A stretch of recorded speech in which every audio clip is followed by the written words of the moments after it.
Hello everybody, it's your boy the Almighty Green Talent coming at you with a video, and the video pertains to what or who the LA Rams have signed yesterday. But before I get into the video, don't forget to comment, like, share, subscribe. Don't forget to comment after the video is complete. Please hit the notification bell on top of the video, and don't forget to smash the likes after you have viewed the video. And please comment and share. Alright, here we go. If you guys are quite aware that the LA Rams have signed former Eagle, former Colt, and former Washington Redskins quarterback Carson Wentz to a one-year deal.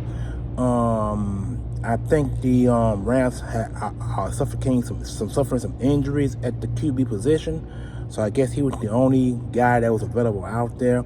To me, in my opinion, that they probably should have brought in another quarterback, or probably should have traded for one before the trade line came to an end.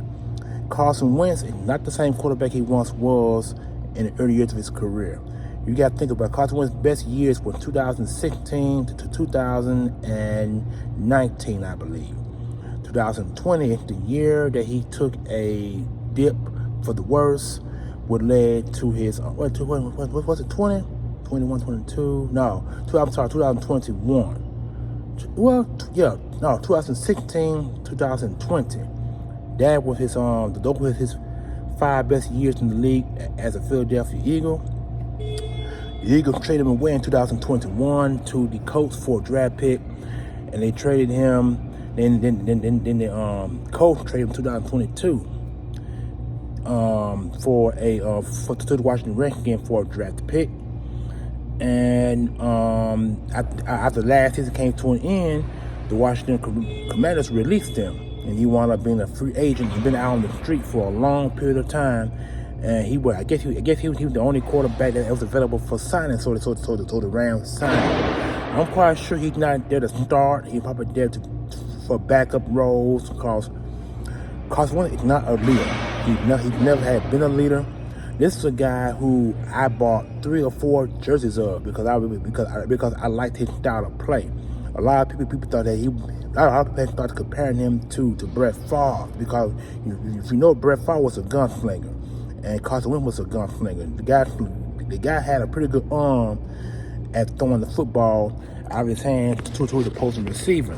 And yet the thing was with Carson Wentz, it's just that he never been a leader, never have been. And now I just got through seeing footage of him back here yesterday about him when the Eagles won a Super Bowl in 2017-18 season.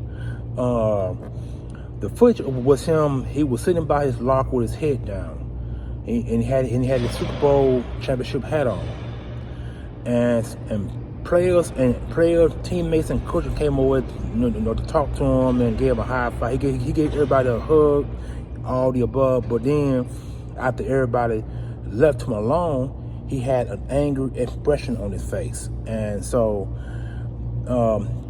this is the footage. This is the first release footage that I've seen of him. Cause sometimes in the locker rooms, folks record footage, and you don't get that footage unless that player release. So my indication was that whoever recorded that footage, regardless if it was a player or a coach or an employee of the team, whoever recorded that footage did a pretty good job, because after they came over and gave him a hug, the man had an angry look on his face. I mean, it's like the look on his face was like as if he lost it all. I don't know if he was upset with himself or he was upset with Nick Foles, when Nick Foles got all the glory. You got to think about it now. Nick Foles came in as a backup quarterback when Carson Wentz got hurt. Now, if Carson Wentz going to be angry at somebody, he should be angry at himself, because he was the one that made the run out of the backfield, trying to dive for the end zone for the score, only to get his ankle injured in the process. So, whether it's ankle or knee, one of them. But you gotta look at it this way. It wasn't nobody's fault but his. So he gonna be angry at somebody, he need to be angry at himself and stop being angry at people who have no indication or no reason for his injury. He did to himself. The players did not. The coaches did not. I think if he had stayed in the pocket and completed the ball, because you got to think about when he ran, I think he ran the ball on second and goal, I believe. I think he ran the ball on second and goal. If he had threw the ball incomplete, he would have had a third down and a fourth and goal, third and goal and fourth and goal to go. I think he did run that ball on second and goal, I believe. I think it was second and goal. But see, like I said, it wasn't the team's fault. It was his fault. He's the one that injured himself. We didn't. The fans didn't do it. The coaches didn't do it. The players didn't do it. The organization did not do it. Had nothing to do with his injury. He injured himself. He did. He paved the way for Nick Foles to play the final two games. I mean, the defense the game against the Rams and to play the last two games before the season came to an end. It was not nobody's fault but his. So for him to get angry like that in the locker room because Nick Foles took his place. So if that was the case, like Joey Shake said in the video, they should have traded him. He should have been traded in 2018 or 2019. He should have been traded for maybe a second or third round pick. He should have been traded three years ago, prior to his injury. After the injury, he came back here in 2018, and played well. Only to come up with only to have a I think it was a knee injury he suffered, and that ended his season. Then the following year, 2019, he had a back injury, and the back injury ended his season. You know what I'm saying? So 2020, when he played, he played well. You know what I'm saying? But he didn't play well enough. Matter of fact, that was the year that Boston Scott and Greg Ward debuted. Those two guys debuted that year. And in 2021, he had a horrible year. He regressed. You know what I'm saying? And that would led to Doug Peterson firing, because Doug Peterson and him had war, from what I was told. They had war with words at that time. So he was the reason why Doug Peterson got fired, in my opinion. He was the reason why. And so, matter of fact, 2019 was the year he got the new contract. 2019, you know what I'm saying? And 20, and when he had that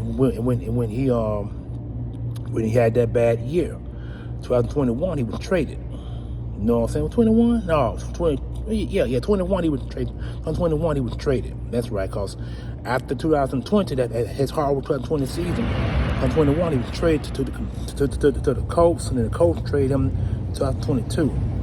So, I mean, all this is Carson Wentz's fault. If he got somebody to blame, he to blame himself. That's all it goes down. But to see that footage of him though, that simple footage of him when he was angry because, cause Nick Foles took his place, he was wrong for that. If anything, he should be happy because he paved the way for Nick Foles to take over and win the Super Bowl for us. You know what I'm saying? So it's nobody's fault but his. So Carson Wentz, you got yourself on the blame, brother. Only you. You can't blame the coaches. You can't blame the players. You can't blame the organization. And you can't blame the fans, because we are not the ones who put you in this place in the first place. You did. You put yourself there. We did not. So for that footage to actually resurface, just goes to show that you were not a team player in the first place. I wish I had seen that footage, because like I said, I really had belief in you. I really did. I had belief in you in the first place. But to see that footage to let me know that you had no character, you had character concerns, you were not a leader. You just had issues. You had angry issues. You know what I'm saying? So now your jersey right now, I really don't know what to think of you or your jerseys. You know what I'm saying? I still got love for you, but as far as my thoughts and concerns of you, I really don't know what to say at this point. But anyway, That is so horrible. That's bad. That's a crime, damn shame to actually act like that. And then you got a Super Bowl ring out of the process. I wouldn't have been angry. If anything, I'd have been happy. And so that just goes to show that out on the field and during the process of the Eagles winning football games, he wasn't actually happy. He was angry. So actually he hid his emotions about it. He hid his raw emotions behind his real emotions. That's what he did. He hid his raw emotions behind his real emotions, and that's one of the reasons why he's in the position the way he's in now. You know what I'm saying? So anyway, that's what I need to make this video on, guys. I just want you guys to understand where I'm coming from with the Carson Wentz thing, because I'm specifically tired of it. You know what I'm saying? The guy, and the reason why he is in this situation he's in now, we didn't put him there. The fans didn't put him there. I'm sorry, the fans didn't put him there. The team didn't put him there. The coaches didn't, and the Eagles did not put him there. He put himself there. He only has himself to blame. He really does. So anyway, guys, enjoy your win. Today is Hump Day. I'm trying to be happy because this is really, really sad for Carson Wentz to be the way he is. That's depressing. That is so depressing. That's sad, and that's a shame. So I'm out, guys. Enjoy your Wednesday, and I will be making more videos to come. And I am out of here. The Green Talons.